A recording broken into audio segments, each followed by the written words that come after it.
جی welcome back ناظرین، ماشاءاللہ بڑی اچھی گفتگو اور بڑی دمدار گفتگو چل رہی تھی، تو اسی گفتگو کے اندر ایک بڑا اہم اور بڑا موضوع سوال کرنے کا من کر رہا ہے، من چاہ رہا ہے، اور میں ضرور کروں گا۔ اچھا یہ بتائیں کہ مارکہ حق کے ساتھ اس کی کامیابی، خوشی اور اس کی جو ایک جوش و غلبلہ ہے، اس کے ساتھ ہمیں ایک اور چیز بھی یاد آتی ہے، 9 مئی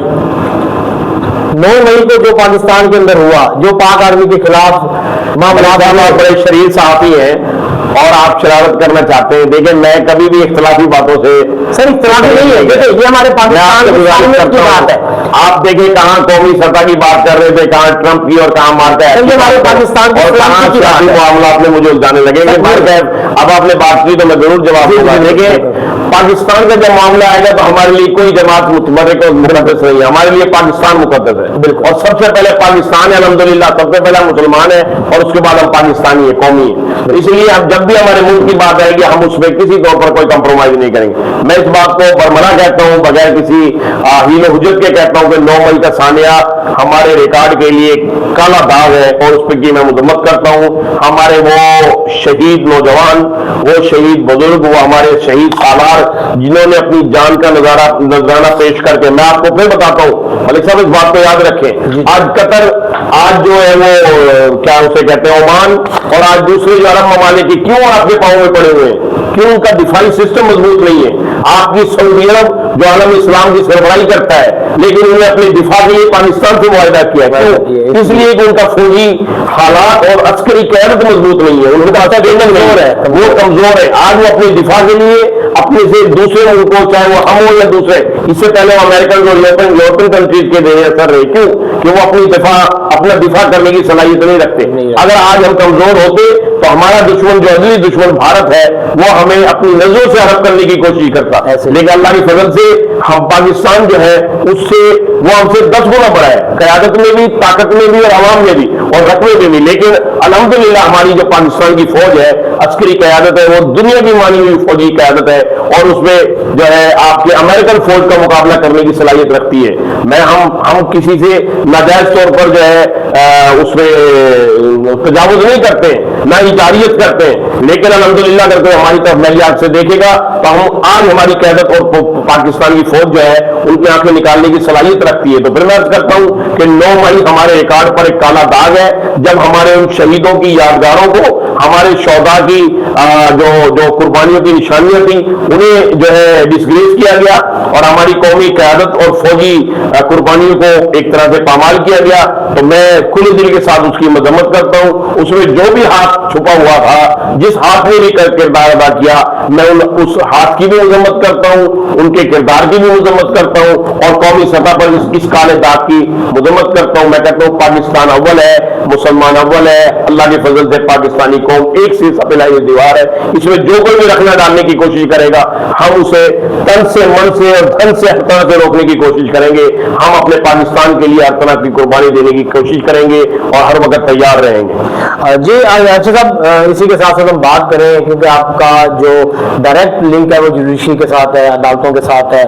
تو اس وقت ہمارا جو عدالتی نظام ہے اس کو کیسے دیکھ رہے ہیں؟ کیا سمجھتے ہیں کہ انصاف اب اس دور میں؟ یہ بڑی زیادتی کی بات ہے ملک صاحب، کہاں آپ عالم کی بات کرنے لگے اور کہاں پھر آپ معاملات کی بات کرنے پہ آ گئے۔ دیکھیں اس وقت ہم کر رہے ہیں مارکہ حق کی بات، بالکل اس وقت ہم بات کر رہے ہیں بنیاد المحسوس کی بات، بالکل۔ اس وقت اگر آپ کرتے سوال دہشت گردی کا کہ افغانستان سے ہمارے پر کیسے الغار کی یا کرائی جا رہی ہے، یا ایران کے ذریعے سے کس طرح سے ہمیں نقصان پہنچانے کی کوشش کی جا سکتی ہے، یا عرب ممالک لیکن اگر آپ ہماری جوڈیشری کی بات کریں گے تو میں آپ سے گزارش کرتا ہوں اس میں محض کوئی ایک شخص انوالو نہیں ہے۔ ہمارے ذاتی مفادات جب قومی مفادات کے سامنے کھڑے ہوتے ہیں اور غالب آتے ہیں تو کئی معاملات ہوتے ہیں۔ آج بدنصیبی ہے، ہمارے ملک کی جوڈیشری جو ہے 126ویں نمبر پہ ہے، نیچے سے جو ہے ہم جو ہے ٹاپ پہ، نیچے سے ہم ٹاپ پہ۔ اگر ہماری جوڈیشری ٹھیک ہو تو میں آپ کو ایمانداری سے کہتا ہوں ملک کا ہر ادارہ، پولیس بھی ٹھیک ہوگی، ملک کی انتظامیہ بھی ٹھیک ہوگی، ملک کا مقننہ بھی ٹھیک ہوگی، ملک کا ہر نظام جو ہے